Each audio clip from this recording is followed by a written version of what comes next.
Good morning! Today is May 23 po, no? Ng 2024. And pupunta tayo sa gym, no? Para of course, workout, exercise. And of course, along the way po, no? Itatry po natin solve, no? Itong traffic problem, no? Na nag-gigrip po, no?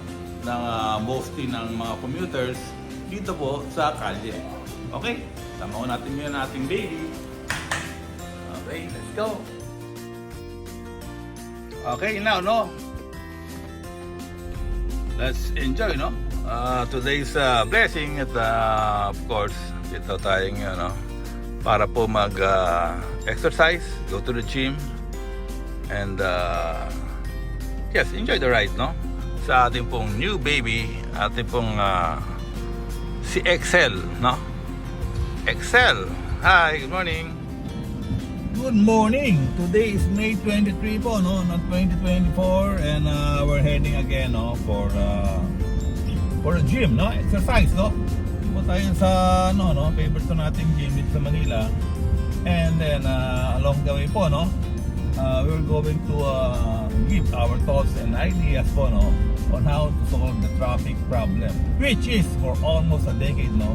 Na alam po natin na Philippines po, no? Is always on the top. Number one for the worst, not the best po, no, worst traffic in the world. Amen. So okay, discuss natin yung yung pinaka-center po na traffic dito po sa Metro Manila, no, which is EDSA, Commonwealth, and of course kasama na ho din yung SLEX and NLEX. So very obvious naman po, no, yung traffic normally nag-build up po siya during rush hours. Rush hours? Ano ba yung rush hours? Okay, rush hours yun po yung time, no, na kung saan nagmamadali. Okay, rush nga po, di ba? So nagmamadali saan? Di pagpasok sa school, pagpasok sa trabaho, no? So anong oras po ba yan? Normally 7 AM kasi ang normally yung pasok ng work is 8. 7 AM nagmamadali pa yung mga tao, no? And pati rin po sa uwian, no? Pagdating po ng 5 o'clock, sabay-sabay po kasi yung yung uwian ng mga tao. And mas di ba, pagpasok sabay-sabay din. So ang pinaka number one cause po ng traffic, no? Ito pong overcrowding. What is overcrowding ba? Well, overcrowding yan po yung yung overcapacity na po, no, ng isang space. And yes, sobrang daming sasakyan. So yun po yung pinaka common cause ng traffic dito po sa Metro Manila, overcrowding. So how do we solve overcrowding? Napakatagal ng panahon po, no, wala akong nakakasolve ng problema na yan. And today po, no, yun po ang ating focus ng ating vlog for the day. Okay? So overcrowding, napakasimple lang naman, di ba? Parang common sense ka lang, no? Pero of course, in reality, no, hindi common, no? Yung common sense. Well, ito na po tayo, no? Yung sasakyan po kasi, no, once na nagsabay-sabay ho yan at na sumobra na po, no, doon sa capacity, no, very specific po tayo sa EDSA, no, na meron po siyang capacity na 240,000 lamang, based po doon sa po, no, sa data na nag-gather po, no, ng I believe FMDA, umabot po siya ng 400,000 plus, no. So I'm not sure if that's from morning to evening, no. Pero ang atin of course ang problem is itong rush hour.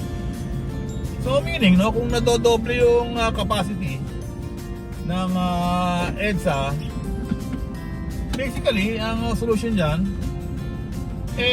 doble. Di tingin mo from 400 ibalik mo sa 200, no. So, konting calculation lang nga po yan, no?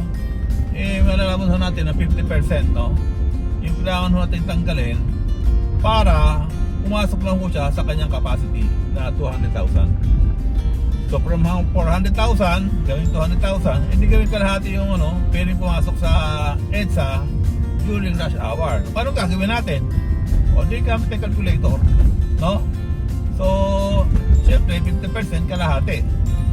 So ngayon, syempre, yung number ng available, no, sa mga plate number, yung ending niya is from 1 to 10, no? Pero yung 10, 0 yun eh, no? So from 1 to 10, para maging kalahati yan, dapat, ang gawin mo natin, ang coding, no? Let's say sa Monday, hindi lang po siya 1 and 2, no? Gawin nyo 1, 2, 3, 4, 5. Okay, that way, no, magiging kalahati po, no? No, yung magiging ano po, pwedeng pumasok ng EDSA or Commonwealth or dyan sa NLEX, SLEX, no, during rush hour. Okay? Okay?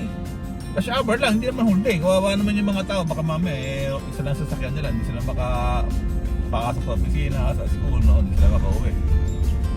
So during rush hour lang po yan, no, which is 5 to 7 in the afternoon and 7 to 9 in the morning. So yan po yung ano, immediate, no, solution, no. Yan po short term lang, okay? So gusto natin short term immediate solution sa traffic congestion during ano po, no, during rush hour. Ito pong coding, number coding na po is simply gawin ho lang natin 50% na, no, 1 to 5, no, ang hindi ho pwedeng pumasok, meaning ang pwedeng pumasok lang ho dapat pag Monday may ending po ng plate number ng 6, 7, 8, 9 and 0. Pag Tuesday naman, syempre hindi pwedeng pumasok naman dyan yung ano 6, 7, 8, 9, 0. Ang pwedeng pumasok ng pag Tuesday is 1, 2, 3, 4, 5. That way na po, no, I believe, no, masasolve na ho natin yung traffic problem sa EDSA. Okay, I hope nakapagbigay ako ng magandang information po today, no, and hoping, no, at ito pong nasa authority, no, na pwede po mag-implement po niyan is makarating sa kanya to, ma-enlighten po natin siya, mabigyan natin siya ng ano, no, yes, ideas, no, on how to solve this lingering, no, traffic chronic problem po dahil 10 years na, no, it lingers and chronic na po siya.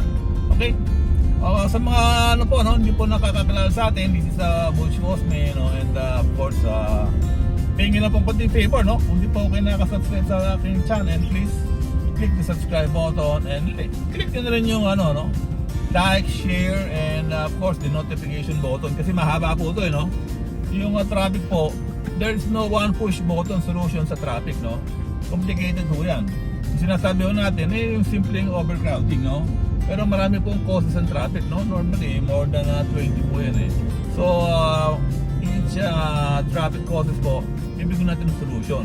Okay, so again, before you before you drive, no, you pray para po makaiwas sa traffic and maging safe po kayo and maging safe din po yung mga sasagasaan nyo. Amen.